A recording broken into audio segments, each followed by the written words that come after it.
رزق کی ٹینشن لینے والوں، روزی کی پریشانی ختم کرنا چاہتے ہو تو نمبر 1 توکل اللہ کی ذات پر رکھو، نمبر 2 تقوی اختیار کرو، نمبر 3 نماز قائم کرو، اور نمبر 4 استغفار کو لازم پکڑو۔ استغفروا ربکم انہ کان غفارا، استغفار کی کثرت کرو، اللہ سے معافی مانگتے رہو، بے شک وہ بڑا معاف کرنے والا ہے۔ جب تم استغفار کی کثرت کرو گے تو پتہ ہے کیا ہوگا؟ یرسل السماء علیکم مدرارا، اللہ بارشیں بھی بر وقت کثرت سے برسائے گا۔ آج ہر بندہ پریشان ہے، بارشیں نہیں ہو رہی، بارش نہیں ہوگی تو فصل کیسے ہوگی؟ میں نے اپنے گاؤں فون کیا، میں نے پوچھا گندم کاشت کی ہے کہ کوئی نہ، بتایا پہلے کچھ کاشت کر لی تھی، اب بارش کے انتظار میں ہے، بارش آئے گی تو گندم کاشت ہوگی، ورنہ ویسے تو بیج ضائع کرنے والی بات ہے۔ اللہ کا قرآن کہتا ہے استغفروا ربکم انہ کان غفارا یرسل السماء علیکم مدرارا۔ باقی سارے حربے استعمال کر لیے، ذرا بارش کے لیے استغفار بھی کر کے تو دیکھو نا، توبہ بھی کر کے تو دیکھو نا۔ میں نے سنا لوگ کہتے ہیں، سائنسدان کوشش کر رہے ہیں کہ جب بارش تاخیر سے برسے ہم مصنوعی بارش برسائیں، ہم زمین سے خود ہی کوئی ایسے آلات تیار کریں جو بخارات اکٹھے کریں اور پھر بوند بوند کر کے برسائیں، اور بعض علاقوں میں کچھ تھوڑی بہت برسائی بھی ہے، لیکن نتیجہ یہ نکلا مٹی تو بیٹھ گئی ہوگی لیکن زمین کی فصلوں کے لیے ناکافی ہے۔ زمین کے اندر جو پانی کی قلت ہے اس کو یہ مصنوعی بارش پورا نہ کر سکی۔ اللہ فرماتے ہیں اتنے تجربے کرنے والوں، میری بات مان کے سب میرے سامنے استغفار پہ لگ جاؤ، سچی توبہ کرو، گناہوں کو چھوڑ دو، حرام کھانا چھوڑ دو، حرام کرنا چھوڑ دو، سود کا پیسہ چھوڑ دو، رشوت کا پیسہ چھوڑ دو، دوسروں کے زمینوں پہ قبضے چھوڑ دو، بہنوں کا حق جو مارا ہوا ہے وہ واپس کر دو، پڑوسی کی زمین جو دبائی ہوئی ہے واپس کر دو۔ استغفروا ربکم، پھر یہ سارے کام چھوڑ کر رب کے سامنے آ کر استغفار کرو، ایک مرتبہ اس کو بھی آزما لو، یہ طریقہ ٹوٹکا بھی آزما کر دیکھ لو۔ اللہ کہتے ہیں یرسل السماء علیکم مدرارا، میں اللہ کریم وعدہ کرتا ہوں بر وقت بارشیں برسنا شروع ہو جائیں گی۔ وَيُمْدِدْكُمْ بِأَمْوَالٍ وَبَنِينَ وَيَجْعَلْ لَكُمْ أَنْهَارًا، اور جو مالوں کی قلت ہے، جو مال کی کمی کرو نا، تم ہر وقت روتے ہو، ہر وقت پریشان ہو رہے ہو، مال میں بڑی کمی آ گئی، کاروبار نہیں چل رہا، زراعت بھی نقصان پہ جا رہی ہے، گھاٹے میں جا رہے ہیں، اللہ کریم فرماتے ہیں میں وعدہ کرتا ہوں مالوں کی کمی بھی ختم ہو جائے گی۔ وَبَنِينَ، اولاد کے لیے لوگ بڑے پریشان ہیں، اولاد کوئی نہیں ہے تو نافرمان ہے، ماں باپ کی باغی ہے، ماں باپ اولاد سے تنگ ہے، اولاد ماں باپ سے تنگ ہے۔ اللہ کریم فرماتے ہیں استغفار کی کثرت کرنا شروع کر دو، مال کی کمی بھی ختم ہو جائے گی، اولاد کی نافرمانی بھی ختم ہو جائے گی۔ سارے بیماریوں کا حل استغفار اللہ نے بتایا۔ بولو اللہ نے سچ کہا کہ نہیں کہا؟ سارے بولو۔ وَيُمْدِدْكُمْ بِأَمْوَالٍ وَبَنِينَ وَيَجْعَلْ لَكُمْ جَنَّاتٍ وَيَجْعَلْ لَكُمْ أَنْهَارًا۔ باغات ہو جائیں گے، نہریں جاری ہو جائیں گی، لیکن شرط یہ ہے پہلے مجھے راضی کرو، کیونکہ روزی زمین میں نہیں، وَفِي السَّمَاءِ رِزْقُكُمْ وَمَا تُوعَدُونَ، روزی آسمان میں ہے، آسمان والے کی طرف رجوع کرو، عرش والے کو راضی کر کے تو دیکھو نا۔ استغفار کرنا تمہارا کام ہے، خوشحالی لانا تمہارے رب کا کام ہے۔ تو چوتھا طریقہ جو قرآن نے بتایا رزق کی فراوانی کا، وہ استغفار ہے۔ بولو کیا ہے جی؟ اب ساتھ نبی پاک صلی اللہ علیہ وسلم کا ارشاد بھی سنتے جائیے۔ قال النبی صلی اللہ علیہ وسلم من لزم الاستغفار جعل اللہ له من کل ہم فرجا۔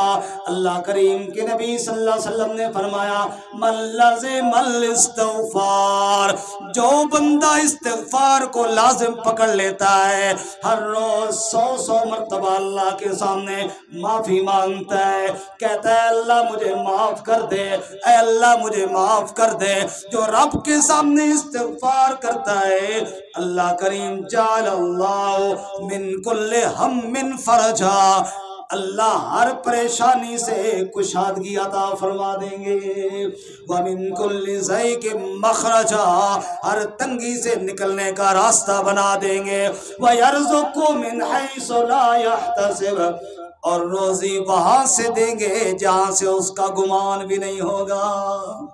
بتاؤ اللہ کے نبی نے سچ کہا کہ نہیں سچ کہا؟ رب نے بھی سچ کہا، نبی نے بھی سچ کہا، رب بھی یہ کہتا ہے استغفار کو لازم پکڑو، روزی کا انتظام میرے ذمہ ہے، اور نبی پاک بھی کہتے ہیں استغفار کرو، اللہ تنگی سے راستہ بھی دے گا اور بھوک میں خوشحالی بھی عطا فرمائے گا۔ جب اللہ بھی یہ کہتا ہے، اللہ کا نبی بھی یہ کہتا ہے، تو معلوم ہوا فرق تو ہمیں لگا ہوا ہے، گڑبڑ تو ہم کر رہے ہیں۔ اس لیے قال النبی صلی اللہ علیہ وسلم، ارشاد فرمایا میرے مرشد کریم امام الانبیاء رحمت کائنات حضرت محمد الرسول اللہ صلی اللہ علیہ وسلم نے فرمایا طوبیٰ لمن وجد فی صحیفته استغفارا کثیرا، میری امت کا وہ بندہ جس کے نامہ اعمال میں استغفار کی کثرت پائی گئی، اس کو میری طرف سے مبارکباد پیش کر دو۔ سب بولو استغفر اللہ استغفر اللہ استغفر اللہ۔ کیا مانا؟ اے اللہ میں تجھ سے معافی مانگتا ہوں، اگر دل سے نکلی ہے تو پچھلے معاف ہو گئے، اگر دل سے نکلی ہے تو پچھلے معاف ہو گئے، دل سے نکلی ہے تو غم کا بوجھ ہلکا ہو گیا، دل سے نکلی ہے رزق کی پریشانی ختم ہو گئی، اگر دل سے نکالی اور واقعتاً گناہ کو چھوڑنے کے ارادے سے استغفار نکالی ہے، اللہ کے سامنے استغفار کی ہے، تو زندگی دنیا والی بھی آسان ہو گئی اور آخرت والی بھی آسان ہو گئی۔ اتنے بڑے فائدے استغفار کے۔ حدیث پاک میں آتے رسول اللہ صلی اللہ علیہ وسلم فرمایا میں ہر روز 100 مرتبہ استغفار کرتا ہوں۔ کتنی مرتبہ؟ کہہ کون رہا ہے جو گناہوں سے معصوم ہے؟ کہہ کون رہا ہے جو گناہوں سے معصوم ہے؟ کہ میرا نبی رہا ہے، اللہ کا سچا نبی کہتا ہے میں 100 مرتبہ روزانہ استغفار کرتا ہوں۔ ارے جو معصوم ہے وہ 100 مرتبہ کرتا ہے، اور میں 100 مرتبہ گناہ کر کے 1 مرتبہ بھی نہیں کرتا ہوں، اور پھر کہتا ہوں جناب حالات بڑے خراب ہیں۔ حالات نے تو خراب رہنا ہے جب تک حالات کے خالق کو راضی نہیں کرو گے تو۔ اللہ میں سچی توبہ کی توفیق عطا فرمائے۔ اس کے ساتھ ساتھ ایک اور طریقہ وہ ہے اللہ تعالیٰ سے دعائیں کرنا۔ لوگوں کے پاس جاتے ہیں، لوگوں سے کہتے ہیں یار یہ مسئلہ ہے، کاروبار نہیں چل رہا، کوئی مشورہ دو، کوئی مجھے ادھار دے دو، کوئی میرا نظام چلا دو، کوئی بڑا پھنس گیا ہوں، یہ کر دو وہ کر دو۔ کبھی رب کے سامنے بھی کہا کرو نا یا اللہ بڑی پریشانی ہے۔ وہ ہمارے ایک ساتھی لطیفہ بھی چلو سن لیں، ہمارے ایک مولوی صاحب تھے، بیمار ہو گئے، کچھ عرصے بعد ٹھیک ہو گیا تو میں نے مولویوں کو سناؤں نا، کیونکہ پھر تو مولوی صاحب سے پوچھا، بھائی نے کہا کہ صدقہ خیرات کیا ہے یا ٹھیک ہو گیا ویسے ہی؟ انہوں نے کہا جی ویسے ہی ٹھیک ہو گیا ہوں۔ کہا بھائی صدقہ خیرات تو کرنا چاہیے، کہتے کرنا چاہیے، لیکن میں نے اللہ تعالیٰ سے سیدھی سیدھی بات کی ہے، میں نے کہا یا اللہ تیرے بغیر شفا دینے والا کوئی نہیں، یہ تو میرا ایمان ہے، اور یا اللہ مجھے تجھ سے زیادہ جاننے والا بھی کوئی نہیں، اور تجھے پتہ ہے میں ذرا کنجوس بندہ ہوں، یا اللہ تو مجھے جانتا ہے نا کہ میں ذرا کنجوس بندہ ہوں، صدقہ خیرات مجھ سے نہیں ہوتا، لیکن شفا تو تیرے بغیر کوئی نہیں دیتا، اے اللہ تو صدقے خیرات کا محتاج تو نہیں ہے نا، تو مجھے ویسے ہی ٹھیک کر دے۔ کہتے ہیں راتی دعا کی تھی، سویرے اللہ کی طرح ٹھیک ہو گئے۔ کبھی رب سے باتیں تو کرو، یہ تو چلے ایک لطیفہ تھا، لیکن باتیں تو کرو رب سے، اپنے دکھڑے رب کے سامنے بیان تو کرو۔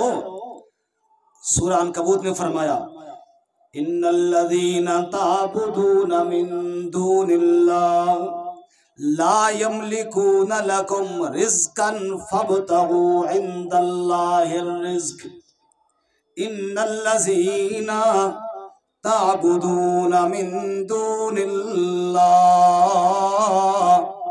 ارے نادانو، اللہ کو چھوڑ کر جن کی تم عبادت کر رہے ہو، اللہ کو چھوڑ کر جن سے تم مدد مانگ رہے ہو، اللہ کے علاوہ جن جن کے سامنے تم اپنے دکھڑے بیان کر رہے ہو، لا یملکون لکم رزقا، وہ تمہارے رزق کے مالک نہیں۔ رزق کا مالک کون ہے؟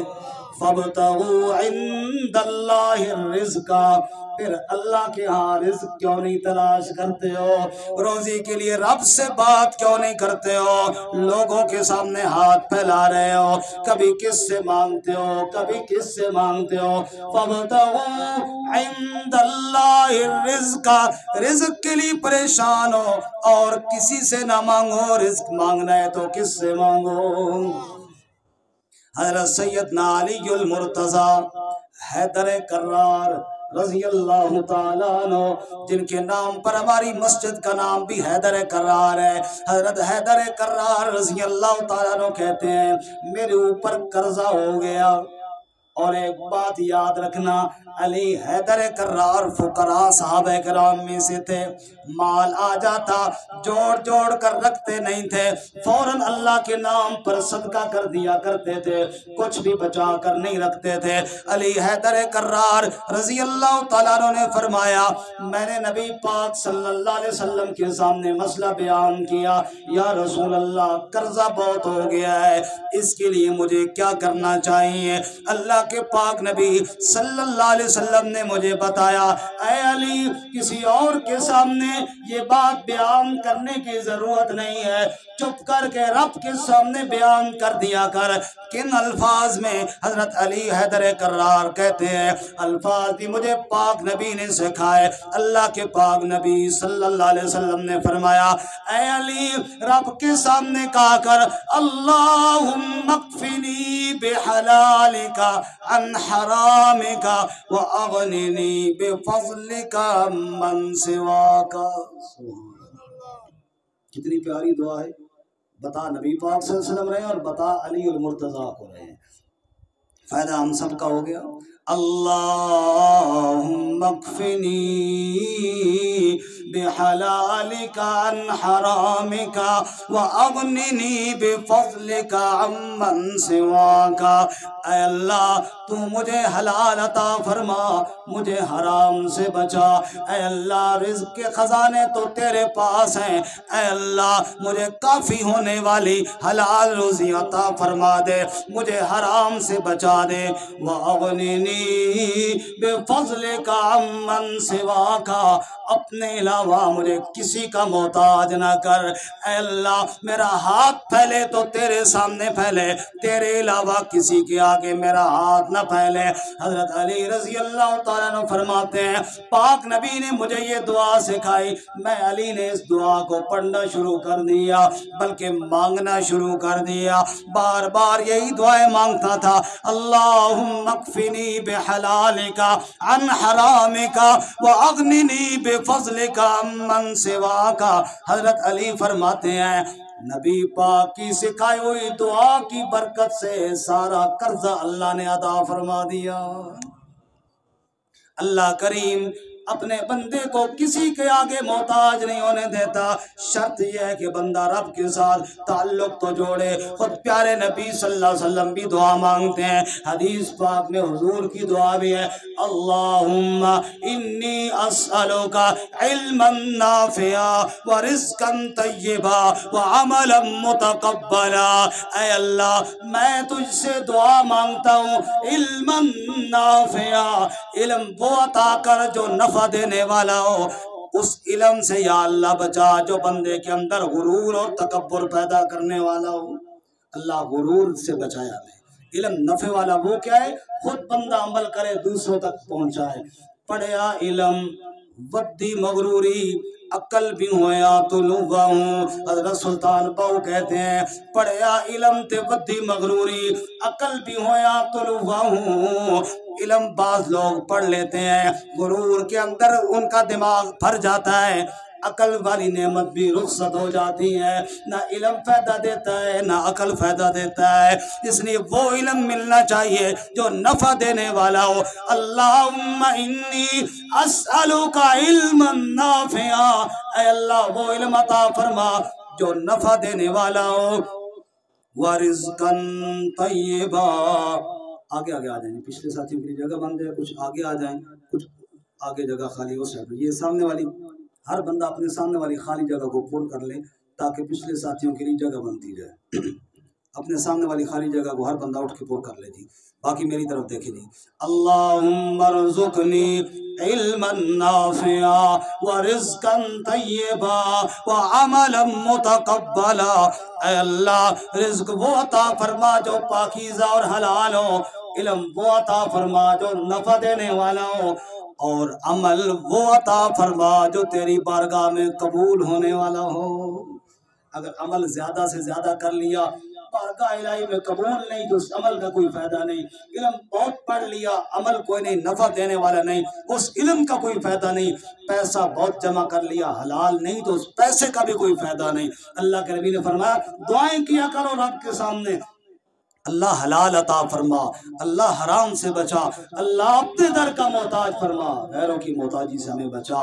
میرے بھائیوں میں نے عرض کیا حلال آسان جائز روزی کے اسباب جو قرآن نے بیان کیے، ایک سبب توکل ہے، اللہ کی ذات پر بھروسہ، نمبر 2 تقوی اللہ کا ڈر، نمبر 3 نماز، نمبر 4 استغفار، اور نمبر 5 دعائیں کرنا۔ اللہ تعالی ہم سب کو عمل کی توفیق عطا فرمائے۔ وآخر دعوانا الحمدللہ۔